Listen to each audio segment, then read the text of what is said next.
سلام تعنا هابلنا زخبركم زخبركن أفكار سبورت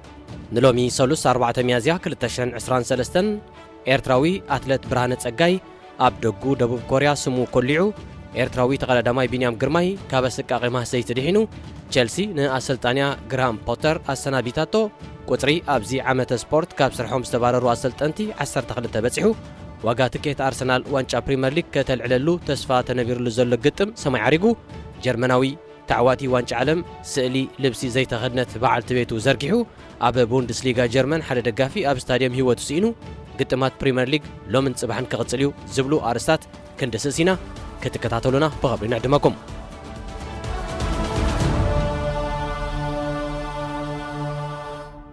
إيرتراوي أتلت برهانة أجاي بسنبت كل ميازيا 2023 أب دبوب كوريا بستخايدة ودر ماراثون دقو سالساي درجة بمحز سمون سمها قورنا تسويعو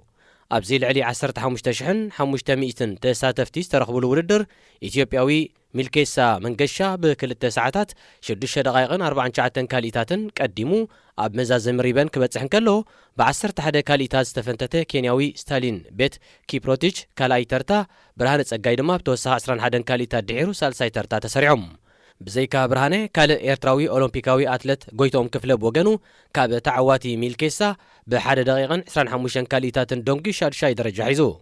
أبز حلف عامت أبزي بوتا أوردر ماراثون دك انستيو قداميت بموصا زتعوتت إيرتراويت أولمبيكاويت أتلت نازريت ولدو نود درا بخلت ساعات 21 دقيقة 25 كاليتات بمعمام نكبر وسن ماراثون دوغو نولقاوي كمون هاجراو كبر وسن ماراثون بمسبار تاريخ كم سرحت يذكر إيرتراوي تقلدماي بيلجيماويت وورلد تور تيم أنتغ ماخشي سيركس وانتي بنيام جرماي بسنبت كل ميازيا أب بيلجيوم أبز تسلاسلي عبي وردر كلاسيك توغ دي فلاندخ ناي موداق حدقا أقوانيفو أبزي كل 173 كيلومتر شفنة فتاني كردم بنيام جرماي كسابتي زودغلو أستات كل 100 كيلومتر مثل سوميات تقدمتي بحبار أبتصبو كونتات زنبريك خون كله بسلوفينياوي ماتي مهوريتش تحنكيلو دحري زقوانفو مودغتقن وردرو قواريزو ناب هوسبيتال كغي تقسيبو بنيام أبز ودغل الأوان أستاد 3 تقدمتي مس بشكلتهم أكلاتو رقيصهم بمحلاف سلز ودغو كبيد ما سيتوردوهم كيكون تفريح كوان تنبره كلابو أنتغ ماخشي لعلي 4 ساعات سنحة نكونت هاتوا ملكتا حكمنا وصيت بمتكاس بمنقدي محبراو مراقبة تويتر أبز حلفتو حدش حبريتها اتيا بتعلت مبل 23 عامته لدتو زنبله تقدماي منصرو رئسن تزيكوينو أبكال كفلي أكلاتو السعبة ناي عزمي منقعتي يخون كال كبيد قدات كم زيله سلز جلست جن نخلهم بتحدقا سكف تحريرهم زنبرو إيرتراوانن كالوت دقفتون رفتا فتيرو أبزين مبل 207 تنجيزيو استقايدة وردر أبا عوديك ردن بشكلة تعلم سموم أمنا جنين الزلو سلوفينياوي تقدماي كلب حبرات إمارات عرب تادي باغاتشار نيزرلانداوي تقدماي كلب ألبسين دوسنكيك ماتيو فوندر بايلن بلجماوي أبال كلب يومبو فيزمان فوت فان أرتن مستات إمتلاخ زرعي كخون كلو أب موداتا تادي باغاتشار نخلهم مقدادمتون كاندي مغناقنتون على شابيلو نبينو كم بتين عندره ناتي 6 ساعات 10 دقائق زحتته غعزو بزي تقاصاصي تعوات خوينو ماتيو فاندر بول 16 كاليتات تصنيحو بمتاو كالاي درجه كحزن كلو اقدمو هاديمو زنبره دحرغن بباغاتشارن فاندر بول استحلفه دنماركاوي تقدماي كلب تريك سيغافريدو مادس بيندرسن كا بحد دقيقه 10 كاليتات اندحرو سالساي ترتا تسرعو كلب تشيلسي بتدغاغامي صواء سعرت كچلت نصنحه اسلطانيا جرام بوتر بقدمت مالي سنبت مشت كاب مزنتو اباريراتو أب مجمار زي عامة سبورت 307 مليون باوند أب ورحة الرغا أستاد 309 مليون باوند بحفشة نشمته تسعوتي لعلي فرق بليون باوند وتسعي زقابرة تشيلسي نس قمت زوسدت أتي أب ورح مسكرم 13 كلتن نكلب برايتن حاديقو نجرمناوي علامي توماس توخل متكا استتصنبرا إنجليزاو باتر بغدام باستون فيلا كلت ببادو ترتعو نمبل 10 حدا جيزيو سعرت دحري متنقاديو نستشوع التوارح مس تشيلسي صنحه بوتر بدحرزي ناي قدام فشلتو نزغونه يكون سب كوقس هيدلني ناي زوصي تحتاتي انا كبل تسمع نيرو حدا معلت دحرزي نسو زهابو قال مديكا امريكاوان وننتتا كلب تود بولين بهداد اقبالين نتي امنا تصميممو ان تبالو بدغفتهم كحميلو تصنحو علامي اسنابيتمو تموننتي نتي نيكلب برايتن 21.5 مليون باوند كحساب مقفل سراح زقوصرو بوتر كاب مزنتو دحر مفناوم اب زوصو حبراو مغلصي كم اسلطانن كم سبن اب لعلي جرام لعل اخبروت لنا ወትሩ ብሞያዊ ብቕዓትን ቅንዕናን እዩ ስርሑ ዘሰላስል ነይሩ ኣብ ከም ዝኣመሰለ ውፅኢት ብምጽናሕና ግን ጉያት ኢና 10 ግጥማት ፕሪምየር ሊግ ይተርፈና ጸወታ ረብዕ ፍጻሜ ሻምፒዮንስ ሊጉን ይጽበየና ኣሎ ነዚ ዓመተ ውድድር ብልዑል ደረጃ ምእንታን ክንፍጽሞ ኣብ ነፍሲ ወከፍ ናይዚ ተሪፉ ዘሎ ግጥማት ሓያል ጻዕርን ተወፋይነትን ከነፍስስ ኢና ኢሎም ገለ ተዓዘብቲ እዞም ንቸልሲ ኣብ ኢዶም ካብ ዘእትዋ ገና ዓመቶም ዘይመልኡ ዘለዉ ወነንቲ ኣብ ዝሓፂር ናይ ፕሪምየር ሊግ ተሞክሮም ድሮ ንኽልተ ዓለምቲ ካብ ስርሖም ብምፍናዎም ነቲ ሩስያዊ ወናኒ ታጋንታ ዝነበረ ሮማን አብራሞቪች ኣብ ልዕሊ ዓለምቲ ዝኽተሎ ዝነበረ ዘይምሕር ስጉምቲ ቀጥ ኣቢሎም ከም ዝሕዝወዩ ዘርኢ ይብሉ ደገፍቲ ክለብ ቸልሲ እቲ መዝነት ካሕደግ እናበሉ ከጨቕጨቕዎ ጸንሑ ፖተር ካብ ጋንቶኦም ብምብራሩ ሕማምና ኣሊና ብምባል ኣብ ዝተፈላለዩ ዓውድታት ማሕበራዊ መራኸቢ ሓጎሶም ክገልጹን ከለዉ ካብ ወርሒ ለካቲት ጀሚሩ ኣብ ሜዳ ዘይተረኣየ ኣጥቃዒታ ጋንታ ጋቦናዊ ፔሬ ኤሜሬክ ኦባምያንግ ድማ ዕግበቱ ንፋንዋ ተሰልጣኒ ንዝሕብር ልጥፎ ኢንስታግራም ክለቡ ናይ ፍቶት ወይ ላይክ ምልክት ብምግባር ኣንጸባሪቑ ካብ ክለብ ብራይተን ኣትሒዙ ምስ ፖተር ሰርሐ እስጳኛዊ ወዲ 42 ዓመት ብሩኖ ሳልቶር ንክለብ ቸልሲ ድሮ ብግዝያውነት ተረኪቡ ኣሎ ሎም ምሸትካ ኣንጻር ሊቨርፑል ፈላሚ ናይ ፕሪምየር ሊግ ግጥሙ ከካይድ እዩ ዘብሉስ ብዝብል ቅጽል ስም ትፍለጥ ቸልሲ ኣብ ፕሪምየር ሊግ ከም ሽንቲ ግመል ንድሕሪት ክትከይድ እኳ እንተጸንሐት ኣብ ውድድር ሻምፒዮንስ ሊግ ኤሮጳ ግን ናብ ርብዒ ፍጻሜ ሰጊራ ትርከብ ዝመጽእ ሰሙን ድማ ናብ እስጳኛ ብምጉዓዝ ኣንጻር ሪያል ማድሪድ ግጥም ቀዳማይ እግሪ ከተሳለጥ እያ ንቸልሲ ኣብ ፕሪምየር ሊግ ኣብ መበል 11 ደረጃ ሓዲግዋ ስርሑ ዝገደፈ ወዲ 47 ዓመት ፖተር ነዛ ለንደናዊት ክለብ መሪሑ ኣብ ዘሳለጦ 31 ጸወታታት ኣብ 12 ክዕወት እንከሎ ኣብ 8 ማዕረ ተፈላልዩ ኣብቲ 11 ድማ ተረቲዑ ወፂኡ እዚ ብምኢታዊት ክረአ እንከሎ ኣብ 38.7 ሚኢታዊት ናይ ግጥማቱ ጥራይ ተዓዊቱ ማለት እዩ እዚ ንዓመት 12 ሚልዮን ፓውንድ እናተኸፍለ ን5 ዓመታት ክጸንሕ ውዕል ዝኣተወ ዓላሚ ኮንትራቱ ከይወድእ ካብ ስርሑ ንኽእለ ስለ ዝተገደደ ምስ ብምልኡ ዝተረፈ ሕሳቡ ዝዳረግ እኳ እንተዘይኮነ ኣዝዩ ርብሕ ዝበለ ገንዘብ ክካሓስ ምዃኑ ግን ርድዩ ቸልሲ ኣብዚ መበል 23 ዓመት ኣቝፂሩ ዘሎ ሒዝናያ ዘለና መበል 21 ክፍለ ዘመን ጥራይ 17 ኣሰልጠንቲ ከም ዝቐያየረት ይንገረላ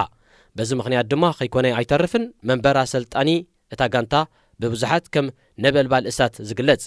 ካብዞም ዓለምቲ ኣብ 31 ግጥማት ሓላፍነት ምስልጣን ዝተሰከመ ፖተር ኣብ መዝነት ጸንሓሉ ግዜ እቲ ዝሓፀረ እዩ ንዑ ተኸቲሎም ብራዚላዊ ሉዊስ ፌሊፔ ስኮላሪ ብ36 ጸወታታት ፖርቱጋላዊ አንድሬ ቪላስ ቦዋዝ ብ4 ጸወታታት ኢጣልያዊ ሮቤርቶ ዳማቲዮ ብ42 ግጥማት እቶም ምስ ቸልሲ ሓፂር እዋን ዘሕለፍዮም ኣብ ዝሓለፈ ሰሙን ኣካታዕ ዝኾነ ኣገባብ ካብ ክለብ ባየር ሙኒክ ዝተሰጎገ ጀርመናዊ ኣሰልጣኒ ጁልያን ናግልስማን ንኮረሺ ኣሰልጣኒ ክለብ ቸልሲ ብቋምነት ክሕዝዩ ተባሂሉ ዝለዓለ ግምት ተዋሂቦ ዘሎ ዓላሚ እዩ እታ ጋንታ ምስኡን ምስ ወከልቱን ንምዝራብ ትዳለዎ ከም ዘላ እውን ይግለጽ ኣሰልጣኒ ክለብ ቶተናምን ፓሪስ ሳን ዠርማን ዝነበረ ኣርጀንቲናዊ ማውሪሲዮ ፓቶቻኖ እውን ሓደ ካብቶም ንፖተር ክትኩ ተሓፂኦም ዘለው ኣሰልጠንቲ እዩ بقدمت مال السنبت مس جران بوتر أب حدا معلتي سرحو نزسانة سمين أيرلنداوي أسلطاني كلب ليستر سيتي بريندان رينجرز حويسكا أبزي عامة سبورت راي 10 تقل تعلمتي كلبات بريمير ليج عاد إنجليز قدات مبرار كوينوم إزمالت فرقي كابتن عسرا زغزرن كلبات بريمير ليج انتو حدا حنساب نسلطنتن كاب مزنتهم أرحقنهم مالتيو እዚ ቁጽሪ እዚ ነቲ ብብዝሒ ክሳብ ሕጂ ክብረ ወሰን ኮይኑ ጸንሐ ኣብ ዓመተ ውድድር 2008 2009 2013 2014 2017 2018 ከምኡውን 2021 2022 ኣብ ነፍሲ ወከፍ ወቕቲ ዝተራየ 10 ዓለምቲ ዝተሰጓጉሉ ኣጋጣሚታት ዝሰብር እዩ ቸልሲን ሳውዛምፕተንን እተን ኣብዚ ዓመተ ስፖርት ራይ ነፍሲ ወከፈን ክልተ ዓለምተን ካብ ቀጽረን ዝደፍኣ ክለባት እየን እዚ ሒዝናያ ዘለና ወቕቲ ውድድር ኣብ ወርሒ ነሓሴ 2022 ካብ ጅምር ንድሓር ብዘይካ ኣብቲ ብምኽንያት ዋንጫ ዓለም ውድድር ዘይተኻየደሉ ወርሒ ታሕሳስ ኣብ ነፍሲ ወከፍ ዝተረፈየ ዋርሕ እንተወሓደ ሓደ ኣሰልጣኒ ሳንጡ ከም ዝጠቕልል ተገይሩ ኣብ ወርሒ ነሓሴ ኣሰልጣኒ ቦርንማውዝ እንግሊዛዊ ስኮት ፓርከር ኣብ ወርሒ መስከረም ኣሰልጣኒ ቸልሲ ጀርመናዊ ቶማስ ቶኸል ኣብ ወርሒ ጥቅምቲ ኣሰልጣኒ ወልቭስ ፖርቱጋላዊ ብሩኖ ላጋ ከምኡውን ዓላሚ ኣስቶን ቪላ እንግሊዛዊ ስቴቨን ጀራርድ ኣብ ወርሒ ሕዳር ኦስትሪያዊ ዓላሚ ሳውዛምፕተን ራልፍ ሃሰንሁትል ኣብ ወርሒ ጥሪ ዓላሚ ኤቨርተን እንግሊዛዊ ፍራንክ ላምፓርድ ኣብ ወርሒ ለካቲት ኣሜሪካዊ ኣሰልጣኒ ክለብ ሊድስ ጄሴ ማርሸን ዌልሳዊ ዓላሚ ክለብ ሳውዛምፕተን ናታን ጆንሰን ኣብ ወርሒ መጋቢት ኣሰልጣኒ ክሪስታል ፓላስ ፈረንሳዊ ፓትሪክ ቪራ ዓላሚ ቶተናም ኢጣልያዊ አንቶኒዮ ኮንተን ኣብ ወርሒ ሚያዝያ ግራን ፖተርን ብራንደን ሮንጀርስን ተልእኾም ከይወዱ ብኣግኡ ስርሖም ክሓድጉ ዝተኣዘዙ ኣለይትዮም ኣንድሪያስ ብርሄሜ ኣብ 1990 ጀርመን ንኣርጀንቲና 1-0 ስዒራ ዋንጫ ዓለም ኣብ ዝዓተረትሉ ነታ እንኮ መዕወቲት ሸቶ ናይቲ ግጥም ዘቑፀረ እዩ። እዚ ኣብዚ ግዜ እዚ ወዲ 62 ዓመት ኮይኑ ዘሎ ኣብ ሃገረ ጀርመን ማልያ ባየር ሙኒክ ለቢሱ ሻምፒዮን ቡንደስሊጋ ኣብ ሃገረ ጣልያን ድማ ምስ ክለብ ኢንተር ሚላን ተሰሊፉ ሻምፒዮን ሴሪኣ ካውን ዝበቕዐ ኣብ መስመር ምክልኻልን ምክፍፋልን ዝፃወት ዝነበረ ስፖርታዊ ካብ 2000 ክሳብ 2006 ከም ኣሰልጣኒ ኮይኑ እውን ዓይዩ። ኣብ ወደባይት ከተማ ሃምቡርግ ዝተወልደ ኣንዲ ብርሄሜ ሓደ ካብቶም ብመንገዲ ማሕበራዊ መራኸቢ ሜሞ ዶትሚ ናብ ኣድነቕቶም ውልቃዊ ናይ እንቋዕ ኣብፅሓኩም ወይ ከዓ እንቋዕ ሓጎሰኩም መልእኽቲ ቪድዮ ዝልእኽ ውርያት ሰባት ኮይኑ ንሓደ መልእኽቲ 80 ዩሮ ይኸፍሎ። ንሱ ኣብ ዝሓለፈ ሓጋይ ናብ ሓደ መበል 80 ዓመት ልደቱ ዘብዕል ዝነበረ ኣልፍሬድ ዝተባህለ ኣድናቂው ሽማግሌ ዘሕለፎ ናይ ቪድዮ መልእኽቲ ኣብዚ ቅንያት ልሒቑ ብምውፁ መዛረቢ ዛዕባ ኮይኑ ቀኒዩ። እቲ ቪድዮ ኣዛራቢ ዝኾነሉ ምኽንያት ድማ በዚ ስዕብ ምኽንያት እዩ። ብርሄሜ ኣብ መንበሪኡ ኮይኑ ንኣልፍሬድ ዝኸውን መልእኽቲ ባዕሉ ብገዛእ ተንቀሳቐሲ ቴሌፎኑ ኣብ ዝቐርጸሉ ዝነበረ እዋን ኣብ ውሻጠ ዝነበረት በዓልቲ ቤቱ ኣብ መንጎ እናተዛረበት ከም ኣጋጣሚ ናብቲ ንሱ ዝነበረሉ ክፍሊ ኣተወት። ንሱ ድማ ቪድዮ እናቐረጸ እንከሎ ኣቓልቡ ስለ ዝተሳሕበ ገጹን ነታ ሒዝዋ ዝነበረ ቴሌፎንን ናብቲ በዓልቲ ቤቱ ዝነበረቶ ኣንፈት ገበረ። ኣብዚ ህሞት ድማ ብዘይፍላጥ ነታ ብዘይካ ስረ ውሽጢ ወይ ኮስትሞ ካልእ ዝኾነ ይኹን ጨርቂ ከይለበሰት ጥራያ ዝነበረት በዓልቲ ቤቱ ኣብ ብሌን ካሜራ ቴሌፎን ይእትይዋ። ብድሕሪዚ ብኡ ንብኡ ገጹ ጠውዩ ነቲ ዝጀመሮ መልእኽቲ ዛዚሙ ነቲ ዝሰርሖ ቪድዮ ደጊሙ ከይረኣየ ናብ ኣድናቂው ኣልፍሬድ ለኣኾ። እቲ በዓልቲ ቤቱ ንብርሄሜ ሱዛን ሻይፈር ዕርቃና ትረኣየሉ ቪድዮ ኣብዚ ዝሓለፈ መዓልትታት ኣብ ዝተፈላለዩ ዓውድታት መራኸቢ ማሕበራዊ ሚድያ ክዘውር ድሕሪ ምቕናዩ ቢልድ ዝተባህለት ውሪይቲ ጋዜጣ ጀርመን ንኣንዲ ብርሄመን ሱዛንን ብዛዕባ እቲ ፍጻሜ ተወኪሳቶም ነይራ። ክልቲኦም መጻምድቲ ብዛዕባ እቲ ክስተት ካብ መሓዝቶምን ፈተውቶምን ድሕሪ ዝመጾም ተኸታታሊ ናይ ቴሌፎን ጻውዒት ከም ዝፈለጡ ገሊጾም። ኣንዲ ብርሄሜ ብተወሳኺ ጸገም የብሉን ልዕሊ ኩሉ ሙሉእ ዓለም ከመይ ዝበለት ብልጽቲ መጻምድቲ ከም ዘላትኒ ክዕዘብ ክኢሉ ኣሎ ብምባል ክዋዘን ከሎ ሱዛን ድማ ካብ በዓል ቤታ ብዘይፍለ መንገዲ ነቲ ጉዳይ ብምንኣስ እዚ ዝሓለፈ ሓጋይ ናብ ቀላይ ጋርዳ ጌሽናሉ ኣብ ዝነበርና እዋን ዘጋጠመ እዩ። እቲ ቪድዮ ኣብ ውሽጢ ገዛ ዝተሳእለ እኳ እንተኾነ ኣብ ገማግም ባሕሪ ይኹን ኣብ ሳውና መዓልታዊ ዘጓንፍ ተራ ነገር እዩ። ብዛዕባኡ ምስ ፈለጥና ምስ ኣንዲ ኣዝና ኢና ስሒቕና ክኢላ ማሕበራዊ መራኸቢ ብምባል እውን ክሕጭጨሉ ጀሚረ ኣለኹ ኢላ። ክለብ ኣርሰናል ድሕሪ ሙሉእ ወቕቲ ከይተሰዓረት ንውድድራ ዝፈጸመትሉን ንመወዳእታ ግዜ ዘውዲ ንግስነት ፕሪምየር ሊግ እንግሊዝ ዝደፋእትሉን ዓመተ ስፖርት 2003-2004 ደጊማ ጽዋእ ሻምፒዮን ኣይለዓለትን። ከም ውፅኢት ናይዚ ድማ ኣብ መላእ ዓለም ዝርከቡ ዝበዝሑ ደገፍታ ኣብዚ ዝሓለፈ ኣስታት 20 ዓመታት ብጓሂ ተሰኒሞም ክስዕቡ ጸኒሖም። ኣብዚ ንኽዛዘም ተቓሪቡ ዘሎ ሒዝናያ ዘለና ዓመተ ስፖርት ግን እዛ ኣብ ዝሓለፈ 6 ዓመታት ክሳብ 4ይ ንዘሎ ደረጃ እውን ክትሕዝ ዘይከኣለት ጋንታ ኣታዊ ወፃእ ዘይኮነ ዘተኣማምን ቁመናን ብቕዓትን ኣብ ርእሲ መሓዛ ንሰሌዳ ፕሪምየር ሊግ እንግሊዝ ብ8 ነጥብታት ትመርሖ ብምህላዋ እዚ ንነዊሕ ዓመታት ዝቐጸለ ጓህ ደገፍታ ብደስታ ዝድብስ ይመስል። ኣርሰናል ኣብ ዝተሪፉ ዘሎ 9 ፀወታታት በታ ብሓደ ፀወታ ድሒራ ካልኣይ ኮይና ትስዕባ ዘላ ክለብ ማንቸስተር ሲቲ ከይተሓልፈት ክሳብ መወዳእታ በዚ ዘላቶ ናህሪ እንተዳ ምርሻ ንፅዋእ ፕሪምየር ሊግ ናይዚ ወቕቲ እዚ ናይ መወዳእታ ግጥማ ኣብ ስታድየም ኤሜሬትስ ኣንጻር ክለብ ወልቭስ ኣብ እተካይደሉ ዕለት ማለት 28 ግንቦት ተረኪባ ብሓባር ምስ ደገፍታ ዓወት ክጽምብል እያ። ብርክት ዝበሉ ኣቐዲሞም ነዚ ዕለት ዝኸውን ትኬት ዘይሓዙ ደገፍታ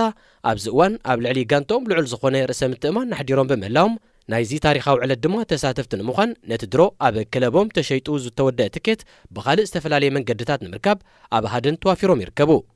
ንክቱር ድሌት እዞም ደገፍቲ ዝተገንዘባ መንገዲ ኢንተርነት ወይ ከዓ ኦንላይን ኣብ ዳግመ መሸጣ ትኬት ዝተዋፈራ ትካላት ብወገነን ኣብዚ እዋን ነዚ ዝተፈጥረ ኣጋጣሚ ብምምዝማዝ ንመሸጣ ዋጋ እቲ ትኬት ናብ ሰማይ ከም ዘዕረጎ ተፈሊጡ።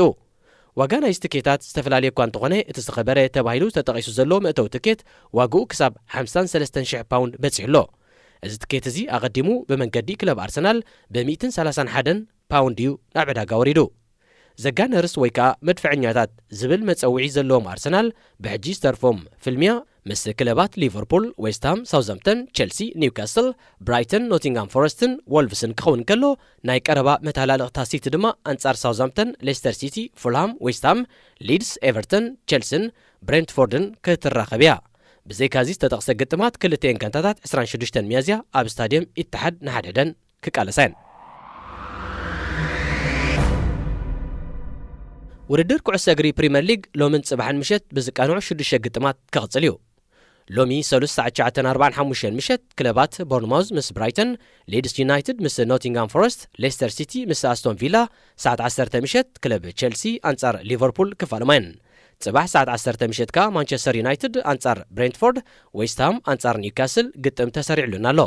كساب بقدمت مال سنبت بستقايدة صوتاتات أرسنال ب72 نتوي مريحنة بريمير ليج جبيت تركب مانشستر سيتي ب4 نتوي كاليتي نيوكاسل مانشستر يونايتدن 5 نتوي وهليلن بسبب التاشتو تفلالين سالسيتن رابعيتن كوينن يسعبا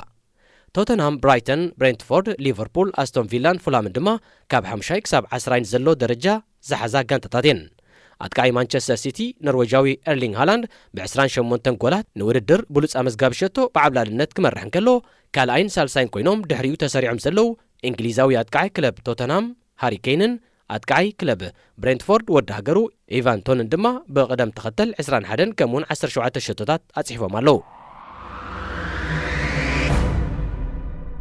زي حلفة قدام بحث ميازيا أوردر كعس أجر بوندسليغا جرمن كلب باير لوفركوزن كلب شالكي سلسة بادو أبسعرة اللصوتا حدا دقافي هو تسينو